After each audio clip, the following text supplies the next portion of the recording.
ક્યારે વિચાર્યું છે કે આપણી આસપાસની દુનિયા, જેમ કે મોટી મોટી ઇમારતો, લાંબા પુલ કે પછી હાથમાં રહેલા નાના સાધનો, આ બધું મોટાભાગે ધાતુથી જ કેમ બનેલું છે? અને એવું કેમ છે કે પુલ બનાવવા માટે લોખંડ વપરાય, પણ વીજળીના તાર માટે તાંબુ જ જોઈએ? આ બધાનો જવાબ ધાતુના કેટલાક મૂળભૂત ગુણધર્મોમાં છુપાયેલો છે. તો ચાલો આજે આપણે ધાતુના આ જ રહસ્યોને સમજીએ. કોઈ પણ ધાતુની અસલી તાકાત એના આંતરિક બંધારણમાં હોય છે. આને છે ને લેગો બ્લોક્સની જેમ સમજો. જે રીતે તમે બ્લોક્સ ગોઠવો એ જ નક્કી કરે છે કે આખી રચના મજબૂત બનશે કે નબળી. બસ એ જ રીતે ધાતુની અંદર રહેલા કણોની ગોઠવણ જ તેના ગુણધર્મો નક્કી કરે છે. આ નાનકડો દેખાતો ફેરફાર જ એને મજબૂત અથવા બરડ બનાવે છે. તો પછી ધાતુ ખરેખર છે શું? સાદી ભાષામાં કહીએ ને તો એ એક એવો પદાર્થ છે જેને ગરમ કરીને, ટીપીને, ખેંચીને કે પછી બીબામાં ઢાળીને આપણે આપણી જરૂરિયાત મુજબનો કોઈ પણ આકાર આપી શકીએ છીએ. ભલે એ નાનો સ્ક્રૂ હોય કે પછી કોઈ વિરાટ મશીન. આકાર બદલવાની આ જે ક્ષમતા છે ને એ જ ધાતુને ખાસ બનાવે છે. ધાતુને બરાબર સમજવા માટે ચાલો એને બે અલગ અલગ દૃષ્ટિકોણથી જોઈએ.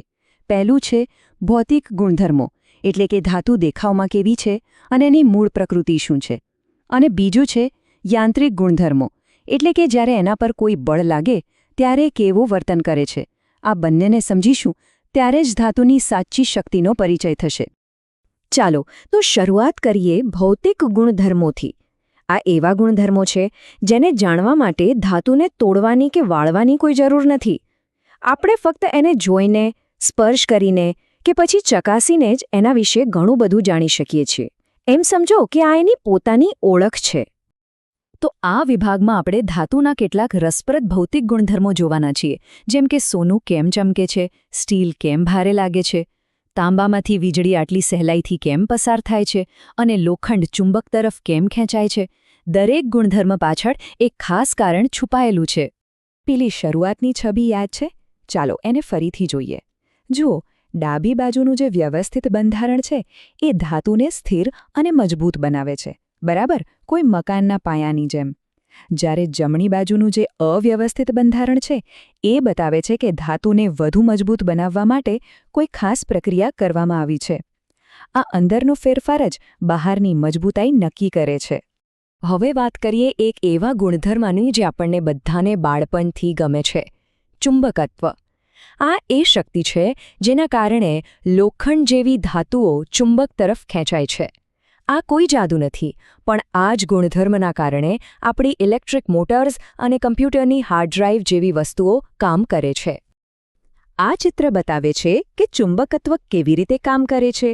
લોખંડ જેવી ધાતુઓ ચુંબકીય ક્ષેત્રને પ્રતિભાવ આપે છે અને આ જ આકર્ષણ અને વિકર્ષણનો ઉપયોગ કરીને આપણે મોટર્સમાં ગતિ પેદા કરીએ છીએ અને જનરેટરમાં વીજળી બનાવીએ છીએ. એક સાદો સિદ્ધાંત જેણે આપણી ટેકનોલોજીને શક્તિ આપી છે. દરેક ધાતુની ગરમી સહન કરવાની એક ચોક્કસ મર્યાદા હોય છે. જ્યારે તાપમાન એ મર્યાદા પર પહોંચે છે ત્યારે તે ઘનમાંથી પ્રવાહી બની જાય છે. આને જ ગલનશીલતા કહેવાય. જો આ ગુણધર્મ ન હોત તો આપણે ધાતુને બીબામાં ઢાળીને ગાડીના એન્જિન જેવા જટિલ આકાર ક્યારેય ન આપી શક્યા હોત. અહીં આપણે ગલનશીલતાને કામ કરતી જોઈ શકીએ છીએ. ધાતુને પીગાળીને એને કોઈ પણ બીબામાં ઢાળી શકાય છે, જેનાથી એક સરખા અને જટિલ ભાગો બનાવવાનું શક્ય બને છે. મોટા પાયે ઉત્પાદન માટે આ પ્રક્રિયા ખૂબ જ મહત્વની છે. અત્યાર સુધી આપણે ધાતુની શાંત પ્રકૃતિ વિશે વાત કરી. પણ જ્યારે આપણે એને ખેંચીએ, દબાવીએ કે પછી એના પર હથોડો મારીએ ત્યારે શું થાય? શું એ વળી જાય છે, તૂટી જાય છે કે પછી પાછી પોતાના મૂળ આકારમાં આવી જાય છે? આ બધા સવાલોના જવાબ આપણને મળશે યાંત્રિક ગુણધર્મોમાં. તો હવે આપણે વાત કરીશું યાંત્રિક ગુણધર્મોની. આ એ ગુણધર્મો છે જે બતાવે છે કે જ્યારે ધાતુ પર કોઈ બહારનું બળ લાગે, દબાણ આવે કે તાણ લાગે ત્યારે તે કેવો પ્રતિભાવ આપે છે. એન્જિનિયરિંગ માટે આ સમજ ખૂબ જ જરૂરી છે. પહેલો યાંત્રિક ગુણધર્મ છે તન્યતા. આ એટલે ધાતુની તૂટ્યા વગર ખેંચાઈને પાતળા તારમાં ફેરવાઈ જવાની અદ્ભુત ક્ષમતા. જો આ ગુણધર્મ ન હોત તો આપણને લાંબા અને લવચીક વીજળીના તાર ક્યારે ન મળ્યા હોત અને આપણા ઘર સુધી વીજળી પહોંચાડવી લગભગ અશક્ય હોત. આ ચિત્રમાં બરાબર એ જ બતાવ્યું છે. કેવી રીતે તાંબા જેવી ધાતુને ખેંચીને લાંબા પાતળા વાયરમાં ફેરવવામાં આવે છે. આ એની ખેંચાણ સહન કરવાની તાકાત છે, જે એને તૂટવા દેતી નથી અને આપણને ઉપયોગી તાર આપે છે. તન્યતા જેવો જ એક બીજો ગુણધર્મ છે ટીપનીયતા. ફેર માત્ર એટલો જ છે કે તન્યતામાં ધાતુને ખેંચવામાં આવે છે, જ્યારે ટીપનીયતામાં તેને દબાવવામાં કે ટીપવામાં આવે છે. આ ધાતુને પાતળા પતરામાં ફેરવવાની ક્ષમતા છે. આ સ્લાઇડ ટીપણીયતાનું એકદમ સરસ ઉદાહરણ છે. આપણે જે એલ્યુમિનિયમ ફોઇલ વાપરીએ છીએ અથવા સ્ટીલની જે ચાદર જોઈએ છે, તે આ જ ગુણધર્મને કારણે શક્ય બને છે. અને તમને ખબર છે, સોનું સૌથી વધુ ટીપનીય ધાતુઓમાંની એક છે, જેને ખૂબ જ પાતળા વરખમાં ટીપી શકાય છે. પણ દરેક ધાતુ દબાણ સહન કરી શકતી નથી. અમુક ધાતુઓ કાચ જેવી બરડ હોય છે. બરડતા એટલે બળ લાગવા પર વળવાને બદલે સીધું જ તૂટી જવું.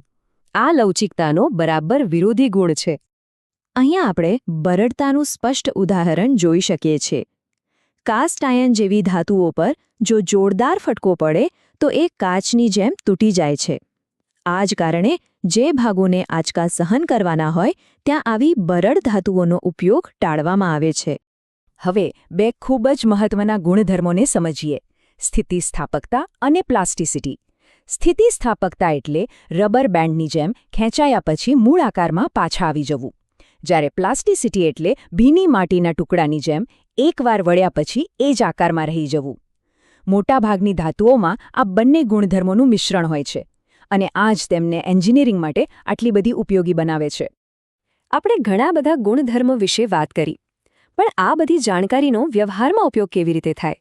એક એન્જિનિયર કોઈ પ્રોજેક્ટ માટે સાચી ધાતુ કેવી રીતે પસંદ કરે છે? આનો જવાબ ધાતુઓના વર્ગીકરણમાં રહેલો છે. તો આપણા આ અંતિમ વિભાગમાં આપણે જોઈશું કે ધાતુઓને તેમના ગુણધર્મોના આધારે કેવી રીતે અલગ અલગ શ્રેણીઓમાં ગોઠવવામાં આવે છે.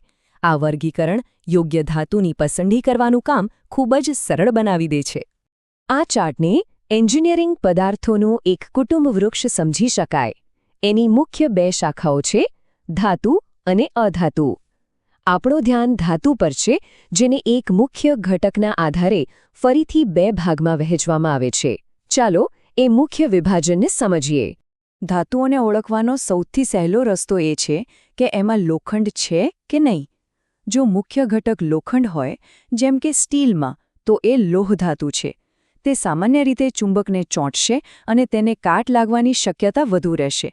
અને જો એમાં લોખંડ ન હોય, જેમ કે તાંબુ કે એલ્યુમિનિયમ, તો તે અલોહ ધાતુ છે, જે સામાન્ય રીતે કાટ પ્રતિરોધક હોય છે. આ એક જ તફાવત તેમના ઉપયોગને સંપૂર્ણપણે બદલી નાખે છે. તો આટલી બધી ચર્ચા પછી ચાલો જે મુખ્ય મુદ્દાઓ છે તેના પર ફટાફટ એક નજર કરી લઈએ. આપણે જોયું કે ધાતુના ભૌતિક ગુણધર્મો એની મૂળ ઓળખ છે, જેમ કે એનો રંગ, ચમક અને બંધારણ. જ્યારે યાંત્રિક ગુણધર્મો એ બતાવે છે કે તે દબાણ હેઠળ કેવું વર્તન કરે છે. આ બધા ગુણધર્મોને આધારે જ આપણે ધાતુઓને લોહયુક્ત અને અલોહ જેવી શ્રેણીઓમાં વહેંચીએ છીએ, જેથી યોગ્ય કામ માટે યોગ્ય ધાતુ પસંદ કરી શકાય. તો હવે પછી જ્યારે પણ કોઈ પુલ પરથી પસાર થાઓ, કોઈ વાહનમાં બેસો કે રસોડામાં એલ્યુમિનિયમ ફોઇલનો ઉપયોગ કરો, ત્યારે એ યાદ રાખજો કે તે વસ્તુનો આકાર અને કાર્ય તેની અંદર રહેલા આ જ ભૌતિક અને યાંત્રિક ગુણધર્મો દ્વારા નક્કી થાય છે. આ એ અદૃશ્ય નિયમો છે જે આપણી આધુનિક દુનિયાને આકાર આપે છે.